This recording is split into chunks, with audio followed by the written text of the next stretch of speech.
संत महापुरुष कहे ठीक चल रहे हो, ठीक है, या वो मौन स्वीकृति दे दे, ठीक है।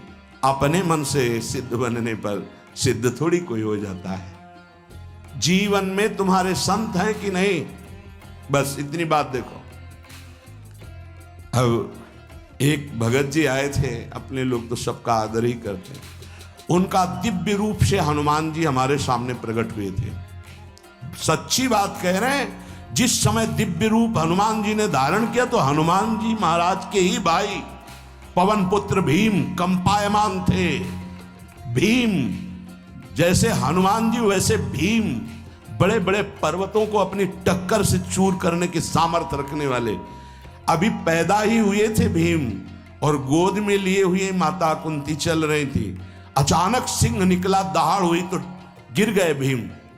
तो जो जिस चट्टान पे गिरे चकनाचूर हो गई चट्टान, और उस आवाज से भयभीत होकर भाग पड़ा सिंह।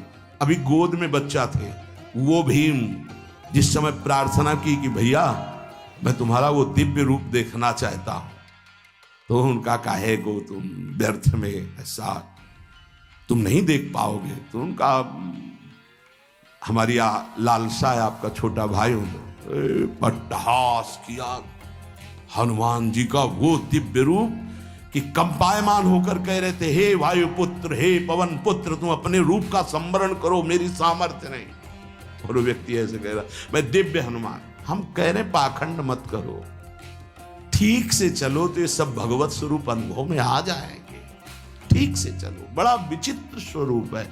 जब तक जीवन में कोई संत नहीं तो हम ये देख रहे हैं कि वो जीवन या तो पाखंड में सकिल जाएगा और या तो व्यर्थ के चिंतन में फंसा हुआ अपने को मान लेगा कि मैं सिद्ध हूं।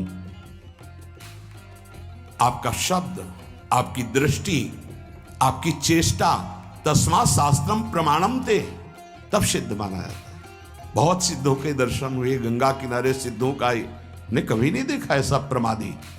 सिद्ध प्रमादी नहीं होता।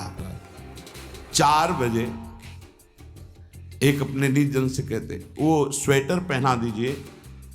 बोले स्वामी जी अभी तो धूप है। नहीं, अंदर अभी जाएंगे चिंतन में विक्षेप होगा, हमारे पास समय नहीं, डाल दो शरीर में।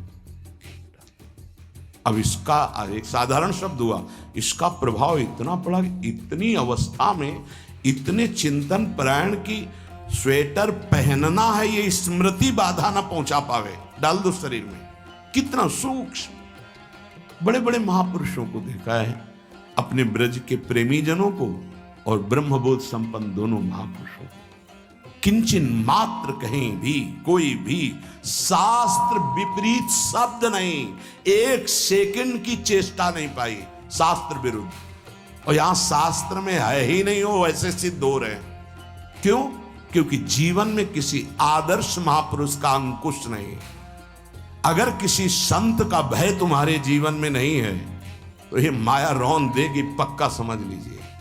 कोई महापुरुष तुम्हारे ऊपर अंकुश लगाने वाला हो तो इसीलिए जो देहाभिमानी जी होते भाग पड़ते हैं, क्योंकि उनकी सिद्धावस्था में वो बाधा पहुंचाएंगे। गुरुजन असली सिद्ध बनो, नाटक नहीं तो भाग पड़ते हैं। और जो गुरुजनों की शरण में रहता है वो परिपक्व भगवत प्राप्त महात्मा बन जाता है। इसलिए पूज्य बाबा कह रहे, पहला किसी महापुरुष का अनुशासन है कि नहीं।